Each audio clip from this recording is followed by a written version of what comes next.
Ողջույն իմ դիտորդին, ուրեմն ես ստացել եմ Հայաստանի հորար քարտեզը սեպտեմբերի համար եւ հիմա ուզում եմ այդ քարտեզը վերցանել։ Բայց մինչ ես կանցնեմ քարտեզի վերցանմանը, ինձ գրում են, նախ ուզում եմ ասեմ անչափ շնորհակալ եմ ձեզ ձեր ջերմ խոսքերի համար, որ գրում եք այդքան գեղեցիկ, այդքան լավ բառեր իմ համար, որ գնահատում եք իմ աշխատանքը, ունեք վստահություն եւ հարգանք։ Եվ մեկ էլ ինձ գրում են, որ տարոլոգս, երբ որ դուք սկսեցիք վերցանել Հայաստանի նատալ քարտեզը, ոչ ոք չէր վերցանում այդ քարտեզը։ 2026 թվականի, հա, ընտրություններ եւ այլը, այնտեղ Վարդան Ղուկասյան, այնտեղ Ծառուկյան,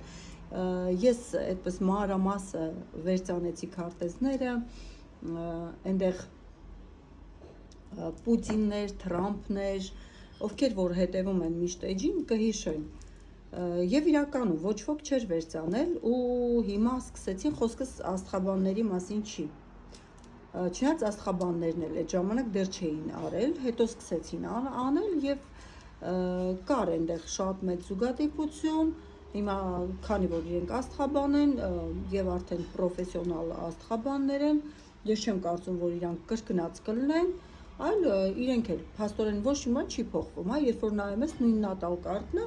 եւ նույն կերպ մեկնաբանում ես։ Իրենց մեկնաբանություններն էլ շատ ճիշտ էին Հայաստանի համար, որի համար ես շատ ուրախ եմ։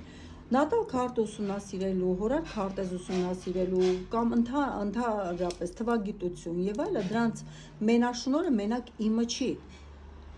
Ով ուզենա կարող է զարգանալ, բայց ստե խնդիրը նրանումն է, որ կային մարդիկ, որոնք ընկել էին իմ ոտների տակ, եւ իրանց թվում էր, թե ես կրկնում եմ իրանց։ Հիմա գնացեք մտեք, տեսեք իրանց արած նատալ քարտի վերլուծությունները ու եկեք տեսեք օր ամիս ամսաթիվ ու կտեսնեք ով ումն է կրկնօրինակում։ Ես ոչինչ չեմ մոռանում։ Ասեմ ավելին, շատ հիշաչար մարդ եմ, բայց քանի որ դուք ընկել եք իմ ոտների տակ, հիշեք, որ ես ձեր վրայով անցնողն եմ։ Այնտեղ ինձ ասում են տարոլոգս ամեն ինչ անում են, որ ձեզ հասնեն։ Հարգելիներս, ինձ հասնելու համար իրանց արբանյակ է պետք,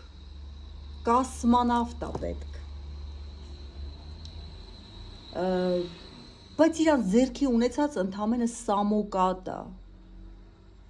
հասկանում եք, ուստի ես գիտեմ իմ անելիքները, հետագա քայլերը, հետագայում զարգացման պլանները, թե ես ինչով եմ զբաղվելու, ինչով եմ զարգանալու, որ ուղղությամբ եմ գնալու, ես գիտեմ, բայց իրանց ինձ հասնելու համար, իրանց հասկանում եք, չկա, սամոկատով չեն հասնելու։ Իսկ ես այո, շատ հիշաչար եմ, շատ հիշաչար, ու ես ոչ մի բան այտենց չեմ թողելու։ Իսկ հիմա Հայաստանի ուրեմն սեպտեմբեր ամսվա քարտեզը, ինչ է սպասվում Հայաստանում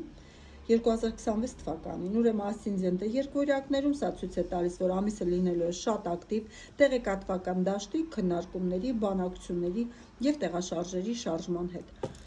Արևը 4-րդ տանը առյուծ կույս սահմանին։ Ուշադրության կենտրոնում են լինելու ներքին հարցերը, հայրենիքը, տարածքային ամբողջականությունը եւ անվտանգությունը։ Յուպիտեր 4-րդ տանը սա դրական պաշտպանողական ազդեցություն է երկրի ներսում կայունություն պահպանելու համար։ Հիշեցնեմ, Յուպիտեր, սա մոլորակի պաշտպանություն է, ոչ թե անհատի։ Լուսինը ժողովրդի վիճակը գտնվում է կարիճում եւ 6-րդ տանը։ Սա բավականին լարված դիրք է 6-րդ տանը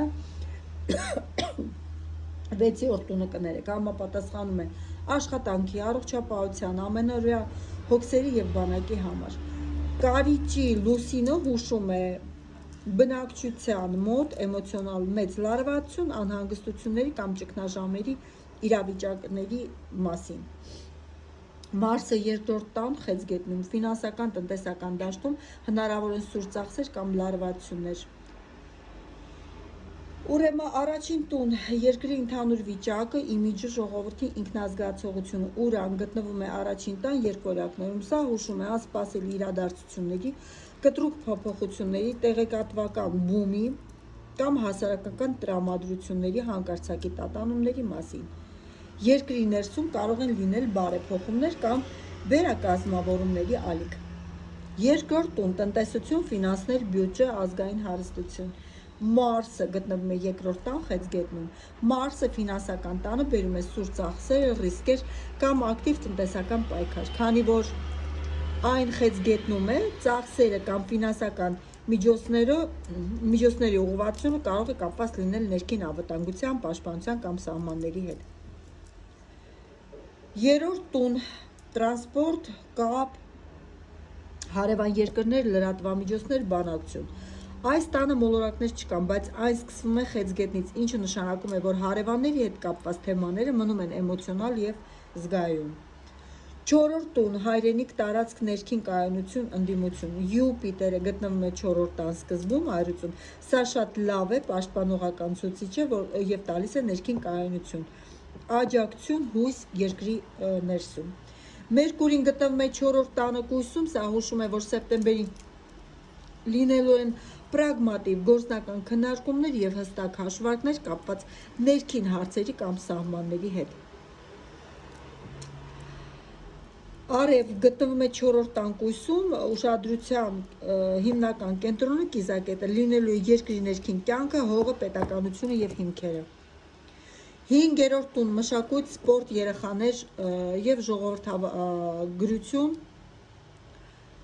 և ներդրումներ։ Այս տան մոլորակները չկան, գտնվում են կույսի և կշեռքի նշաններում, այս ոլորտներում իրավիճակ կլինի հանգիստ կամ ստանդարտ հունով։ Վեցերորդ տուն՝ աշխատող դասակարգ, առողջապահություն, բանակ, ամենօրյա խնդիրներ։ Կետու՝ հարավային հանգույց, գտնվում է վեցերորդ տանը կշեռքում, սա ցույց է տալիս, որ բանակի, պետական ծառայողների կամ առողջապահության ոլորտում անհրաժեշտ է լինել լուծել հին կուտակված խնդիրները կամ կատարել կրճատումներ, օպտիմալացում։ Լուսին գտնվում է վեցերորդ տան կարիճում, սա քարտեզի ամենալարված կետերից մեկն է, լուսինը խորհրդանշում է ժողովրդին, կարիճում վեցերորդ տանը գտնվելը հուշում է հասարակության մեջ մեծ հոգնածություն, էմոցիոնալ ծանրություն, ճգնաժամային իրավիճակ կամ առողջապահական, զինվորական ոլորտի հետ կապված խորը անհանգստությունների մասին։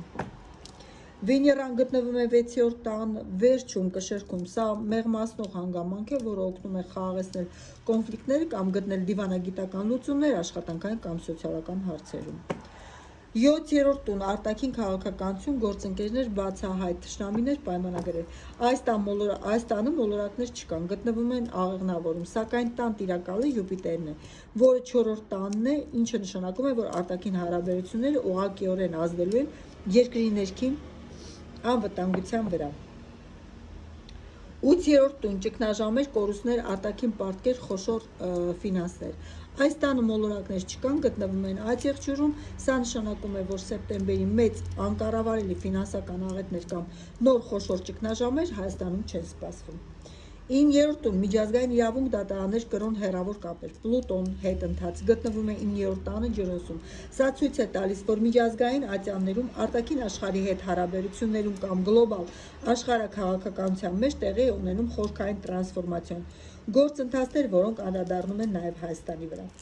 10-րդ տուն՝ կառավարություն, իշխանություն, պետություն, ղեկավար, նպատակներ։ Այս տան մոլորակները չկան, բայց այն գտնվում է ջրհոս և ձկներ նշանում, սա հուշում է, որ իշխանությունը ստիպված է լինելու գործել ճկուն և հարմարվողական պայմաններում։ 11-րդ տուն՝ դաշնակիցներ, խորհրդարան, երկրի պլաններ և հույսեր։ Նեպտուն հետընթաց գտնվում է 11-րդ տանը Խոյում, ցույց է տալիս, որ դաշնակիցների հարցում կամ ապագայի պլաններում դեռևս կան անորոշություններ, պատրանքներ կամ գաղտնի քողարկված գործընթացներ։ Սատուրնը հետընթաց գտնվում է 11-րդ տանը Խոյում, սա սահմանափակումների ցուցիչ է, դաշնակիցների կողմից աջակցությունը կարող է լինել խիստ չափավոր, դանդաղ կամ պայմանավորված ծանր պահանջներով։ Խորհրդարանական կամ քաղաքական դաշտում հնարավոր է լճացում կամ խոստացումներ։ 12-րդ տուն՝ գաղտնի թշնամիներ, թաքուն գործընթացներ և մեկուսացում։ Ռահու հյուսիսային հանգույց գտնվում է 12-րդ տանը Խոյում, սա հուշում է, որ երկրի զարգացման կամ ուշադրության հիմնական Դասերից մեկը սեպտեմբերին լինելու է թաքնված վտանգների չեզոքացումը, գաղտնի դիվանագիտությունը կամ ներքին ուժերի մոբիլիզացումը, առանց ավելորդ աղմուկների։ Ուրեմն ազգային ժողով, խորհրդարան եւ քաղաքական դաշտ 11-րդ տուն, ազգային ժողովի եւ օրենսդիր իշխանության վիճակը քարտեզում կառավարում է 11-րդ տնով, որտեղ միաժամանակ գտնվում են երկու ծանր դանդաղընթաց եւ հետընթաց ռետրոգրադ մոլորակներ Սատուրն եւ Նեպտունը խոյում։ Սատուրնի ռետրոգրադ ազդեցություն Սատուրնը խոյում է սահմանափակումներ, ճնշում, կառուցվածքային ճգնաժամ եւ խստացումներ, քանի որ այն հետընթաց է Այժմ սեպտեմբերին սպասվում է լճացման կամ ներքին արգելակման շրջան։ Օրենսդրական նախաձեռնությունները կամ քաղաքական որոշումները կընթանան մեծ դժվարությամբ, կլինեն խիստ սահմանափակող օրենքների քննարկումներ։ Պատգամավորների կամ քաղաքական ուժերի միջև կապերը կլինեն սառը եւ դիստանցավորված։ Նեպտունի ռետրոգրադ ազդեցությունը Նեպտունը պատասխանատու է գաղտնիքների, ինտրիգների, պատրանքների եւ հիասթափությունների համար։ Սա նշանակում է, որ խորհրդարանի կուլիսներում կլինեն թաքնված պայմանավորվածություններ, գաղտնի քաղաքական խաղեր, տեղեկատվական մանիպուլյացիաներ, որոնք բացահայտ չեն երևա հանրությանը։ Կարմիր լարված գծեր ընդդիմացում քառակուսի 11-րդ տան այս մոլորակները լարված ասպեկտներ ունեն 6-րդ տան լուսնի ժողովրդի եւ 4-րդ տան Մերկուրի արևի հետ։ Սա ցույց է տալիս ԱԺ-ի ընդունած որոշումները լուրջ դիմադրության եւ դժգոհություն են առաջացնելու ժողովրդի, լուսնի եւ ներքին պետական կառավարման համակարգի կողմից։ Ժողովուրդ եւ հանրային տրամադրություն 6-րդ տուն լուսին։ Աստղագուշակության մեջ ժողովրդի ընդհանուր հոգեվիճակը եւ առօրյան միշտ ցույց է տալիս լուսինը։ Այս քարտեզում լուսինը գտնվում է 6-րդ տանը կարիճ նշանում։ Լուսինը կարիճում գտնվում է իր անկման դիրքում։ Սա քարտեզի ամենալարված եւ ծանր ցուցիչներն են։ Ժողովրդի շրջանում սեպտեմբերին տիրելու է բարձր էմոցիոնալ լարվածություն, հոգեբանական ճնշվածություն, անհանգստություն կամ տագնապի զգացում։ Մարդիկ հակված կլինեն իրադարձություններ տեսնել ավելի այսպես գունագեղ։ 6-րդ տան ազդեցությունը 6-րդ տունը պարտավորվածությունների, աշխատանքի, սոցիալական հոգսերի, առողջապահության ոլորտն է։ Ժողովուրդը կենտրոնացված կլինի զուտ կենցաղային սոցիալական խնդիրների հաղթահարման, առողջապահական հարցերի, աշխատատեղերի խնդիրների վրա։ Կապը բանակի հետ 6-րդ տուն, նաև զինվորականության տունն է, լուսինը կարիճում, որը կառավարում է Մարսով եւ Պլուտոնով, հուշում է, որ հասարակության մեջ մեծ անհանգստություն կամ ուշադրություն կլինի սահմաններին կանգնած զինվորների, բանակի վիճակի կամ անվտանգային խնդիրների շուրջ։ Բարեբախտաբար 6-րդ տան վերջում գտնվող Վեներան, ինչը նշանակում է, որ չնայած մեծ լարվածությանը սոցիալական աջակցության ծրագրերը կամ դիվանագիտական քայլերը ամսվա վերջին կօգնեն որոշակիորեն թուլացնել այդ ճնշվածությունը։ Բնական աղետներ, հող, տարածք։ 4-րդ տան բարեհաճ դիրքը, այստեղ գտնվում է Յուպիտերը, մեծ բարերարը եւ արևը։ Սա շատ հզոր պաշտպանողական վահան է երկրի տարածքի եւ ընդերքի համար։ Այն փաստը, որ Յուպիտերը պաշտպանում է 4-րդ տունը, զգալիորեն նվազեցնում է երկրաշարժերի, մասշտաբների, ավերիչ բնական աղետների հավանականությունը։ Երկրի ընդերքը կլինի կայուն, չնայած որ կարձանագրվեն երկրաշարժեր։ 8-րդ տունը դատարկ է, ճգնաժամերի, կատակլիզմների 8-րդ տան մոլորակներ չկան, ինչը եւս մեկ անգամ հաստատում է, որ գլոբալ կամ անկառավարելի աղետներ Հայաստանում չեն սպասվում։ Մարսը երկրորդ տանը խեցգետնում, Մարսը ջրային նշանում է, ինչը կարող է բերել ջրային ռեսուրսների հետ կապված տեղային խնդիրներ, օրինակ կոյուղիների հետ կապված, սելավներ, հեղեղումներ կամ անձրևներ, որոնք կարող են բերել գյուղատնտեսության հետ կապված դժվարություններ, կարող ու չգիտեմ, այդպես ջրային։ Так, Մերկուրին եւ արևը պատկերված է կողք կողքի 4 տան ստորին հատվածում, ինչը տեսականորեն հուշում է այրման կամ շատ այսպես մոտ գտնվելու մասին, սակայն նրանք գտնվում են տարբեր նշաններում, Մերկուրին արդեն անցել է կույսի նշան, սահմանագծից ձախ է գտնվում, իսկ արևը դեռ առյուծի վերջին աշճանում է, սահմանագծի աջ կողմում է գտնվում։ Աստղաբանական կանոններով, երբ մոլորակները գտնվում են տարբեր նշաններում, նույնիսկ եթե աստիճանային հեռավորությունը փոքր է, այրման էֆեկտը կտրուկ թուլանում է կամ չի դիտարկվում, քանի որ նրանց միջև գործում է նշանների սահմանային պատնեշը։ Այնուամենայնիվ, սա չափազանց մոտ դասավորվածությունը արևի ճառագայթների տակ գտնվելը ԱԺ և ժողովրդի համատեքստում տալիս է հետևյալ լրացուցիչ մանրամասները. տեղեկատվության պակաս, կուրություն։ Մերկուրի արևի այնքան մոտ լինելը հաճախ խորհրդանշում է, որ կարևոր որոշումները, հաշվարկները կամ բանակցությունները Մերկուրին կլանված է իշխանության կամ սեփական ամբիցիաների արևի կողմից և լուրերի իրական փաստերը կարող են թաքցվել ժողովրդից։ Սուբյեկտիվիզմ որոշումներ կայացնողները կարող են չլսել առողջ տրամաբանությանը, առաջ տանելով միմյանց իրենց տեսականը։ Լուսինի և Մարսի միջև եղած ասպեկտը այս քարտեզում ամենակարևոր փոխազդեցություններից է, որը անմիջականորեն կապված է հանրային հուզումների, ակտիվության և իրադարձությունների դրսևորման ժամկետների հետ։ Ասպեկտի բնույթ Լուսինը կարիճում, Մարսը խեցգետնում։ Քարտեզում Լուսինի և Մարսի միջև գծված կապույտ գիծ Տրինը 120 աստիճան։ Ուրեմն սրա դրական կողմը Տրինը բարեհաջող ասպեկտ է, ինչը նշանակում է, որ հասարակության հուզական էներգիան և բանակի անվտանգության ոլորտի գործողությունները կարող են լինել համահունչ։ Ժողովուրդը կցուցաբերի ներքին կամք, տոկունություն և կոշտ իրավիճակներում արագ մոբիլիզացվելու ունակություն։ Ռիսկային կողմը, քանի որ երկու մոլորակներն էլ գտնվում են ջրային նշաններում, Մարսը խեցգետնում իր թուլության դիրքում, Լուսինը կարիճում անկման դիրքում, այս Տրինը կրում է շատ բուռն, ներքին պայթյունավտանգ, կրքոտ հուզական բնույթ։ Այն կարող է դրսևորվել որպես հասարակական կտրուկ ռեակցիա անվտանգության կամ ֆինանսական լուրերի հետ կապված։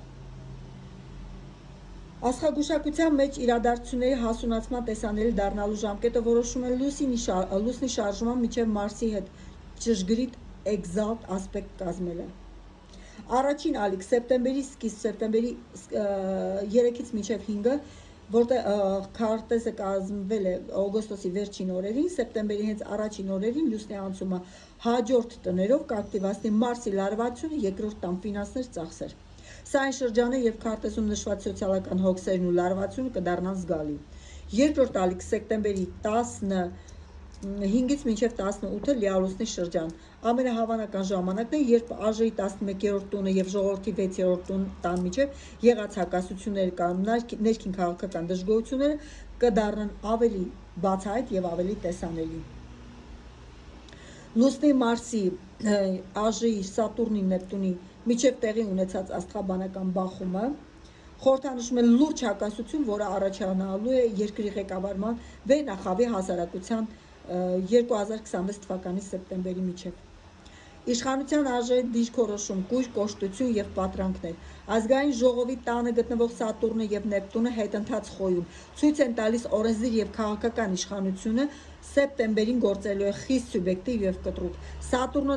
դրդում է ընդունել սահմանափակող, ճնշող կամ հանրության համար ոչ հանրաճանաչ օրենքներ։ Նեպտունը ստեղծում է տեղեկատվական քողարկում, փորձելով իրական խնդիրները թաքցնել կամ մատուցել այն Լուսնի ներքո։ Քանի որ Մերկուրին գտնվում է արևի ճառագայթների տակ այրված է, իշխանությունը կլինի խուլ և կույր և չի լսի հանրության և ժողովրդի ձայնը։ Ցավոք սրտի։ Ժողովրդի արձագանքը ներքին պայթյուն և դիմադրություն։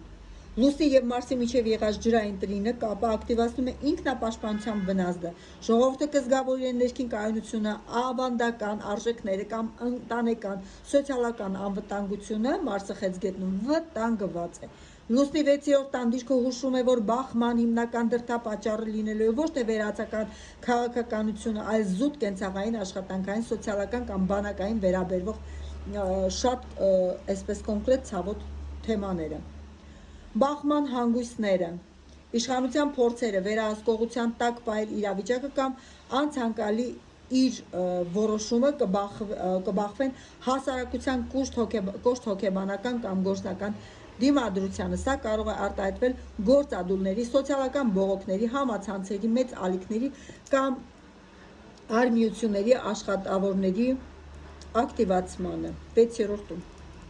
Գաղտնի դիվանագիտության դերը, քանի որ քարտեզի գլխավոր զարգացման կետը Ռահուն 12-րդ տանն է, գաղտնիքներ, այս բախումը չի հանգեցնի բացահայտ հեղափոխական ցնցումների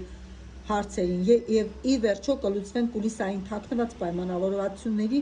զիջումների ճանապարհով։ Տեսնենք հիմա ինչ ա զիջվելու։ Դիրքերի պահպանում և կայունություն 10-րդ տան։ Յուպիտերը գտնվում է 4-րդ տան արժույթի նշանում եւ ունի շատ ամուր պաշտպանական դիրք ԱԺ-ին։ Սա նշանակում է սեպտեմբերյան լարվածության բախումների ֆոնի վրա իշխանական դիրքերի ուղղակի տապալում կամ պաշտոնակություն չի սպասվում։ Այրված Մերկուրին արևը մեկուսացվում է սուբյեկտիվ որոշումներ, ուրեմն ինչպես ճիշտ նկատել ենք նախորդ հարցում, Մերկուրին գտնվում է արևի ճառագայթների տակ, քանի որ արևը խորհրդանշում է հենց ղեկավարին, իսկ Մերկուրին ինֆորմացիան եւ կապերը, սա ցույց է տալիս, որ նա հակված է լինելու կայացնել միանձնյա սուբյեկտիվ որոշումներ։ Նա կարող է հայտնվել տեղեկատվական վակուումի կամ կուրության մեջ, չլսելով կողմնակի խորհուրդներ եւ հանրային դժգոհություններ եւ իրական ահազանգեր։ Սատուրնի եւ Նեպտունի ճնշումը 11-րդ տունը թիմի ԱԺ-ի սահմանափակումները, ԱԺ 11-րդ տունը գտնվող Սատուրնի եւ Նեպտունի հետ ընթաց դիրքը ուղիղ հարվածում է նրա կառավարման արդյունավետության, նրա սեպտեմբերյան հիմնական բարդությունները գալու են օրենսդիր մարմիններից կամ սեփական թիմի ներսից։ Նա ստիպված է լինելու հաղթահարել քաղաքական լճացումը, ներթիմային թաքնված խնդիրները, ինտրիգները կամ դաշնակիցների դանդաղկոտությունը, ցանկացած նոր նախաձեռնություն կամ բարեփոխումներ առաջ է գնալու մեծ դիմադրությամբ եւ ծանր աշխատանքով։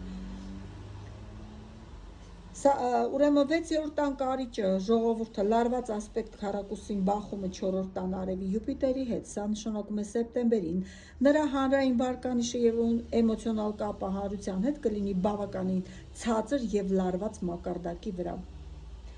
Եթե ամփոփելու լինենք, երկրի ղեկավարի վիճակը քարտեզում կայուն է իշխանությունը պահելու առումով Յուպիտերի շնորհիվ, սակայն չափազանց ծանր է եւ հոգնեցիչ է հոգեբանական եւ կազմակերպչական առումով, թիմի ներսում տիրող քաոսի եւ ժողովրդի կողմից եկող մեծ ճնշման պատճառով։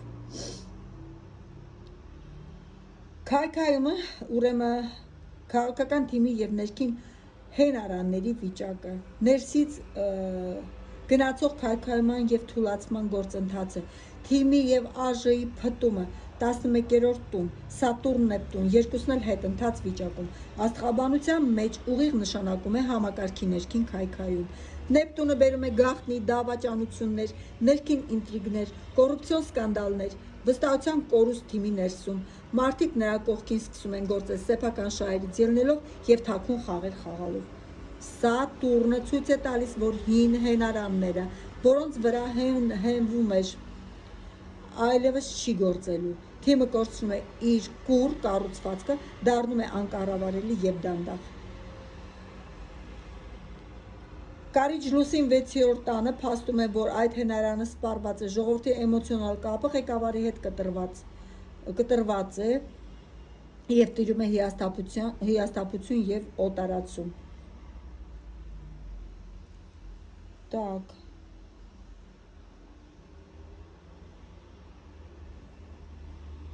Քանի որ Պլուտոնը հետընթաց է, այն ճնշումը կատարում է ոչ թե բացահայտ ռազմական ագրեսիայով, այլ դիվանագիտական, տնտեսական կամ քաղաքական կուլիսային պահանջներով։ Երկրի ղեկավարի թիմը ստիպված է գործել մի միջավայրում, որտեղ արտաքին գործընկերները 9-րդ տուն առաջադրում են բոլորովին նոր ավելի կոշտ պայմաններ։ Եթե ուշադիր նայենք քարտեզի 9-րդ տանը, Պլուտոնը չունի ուղիղ ընդգծված կարմիր կամ կապույտ գծեր, ասպեկտներ 4-րդ տան ներքին կյանք կամ 11-րդ տան ԱԺ մոլորակների հետ։ Աստղաբանության մեջ սա կոչվում է մեկուսացված մոլորակ։ Անկանխատեսելիություն, արտաքին աշխատանքային կենտրոնները վարում են իրենց սեփական խաղը, որը կապված չէ Հայաստանի ներքին տրամադրությունների հետ։ Իշխանությունը չի կարողանում կանխատեսել կամ վերահսկել, թե արտաքին ուժերը երբ եւ ինչպիսի քայլ կանեն հետո։ Ինքնահոս բացի թողի վիճակ, ինչը կապվում է 12-րդ տան Ռահուի հետ։ Ուրեմն Պլուտոնի այս արտաքին ճնշումը կհանգեցնի նրան, որ իշխանությունը ստիպված կլինի գնալ ծայրահեղ գաղտնի ստվերային բանակցությունների, եւս կուլիսային խաղեր։ Արտաքին հենարանների բացակայության պայմաններում ներքին հակասությունները դառնում են կառավարելիության հիմնական քանդողը։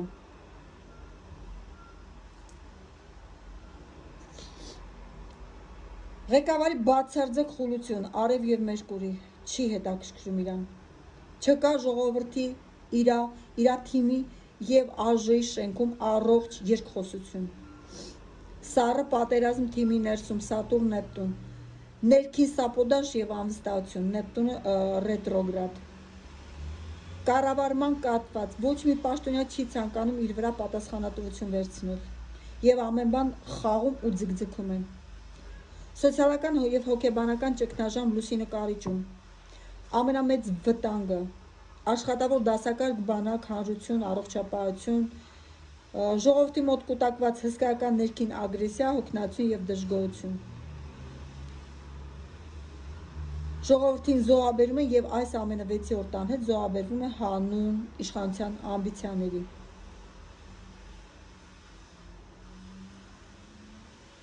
Ներսից պետական մեքենան աշխատում է իր հնարավորությունների սահմանագծին մաշելով ներքին ինտրիգների, տեղեկատվական կուրության եւ հանրային խորը ատելության պատճառով։ Սա դանդաղ, բայց անդառնալի ներքին ինքնակայքայման փուլ է։ Այսքանը, թե ինչպես կլինի Հայաստանը սեպտեմբերին։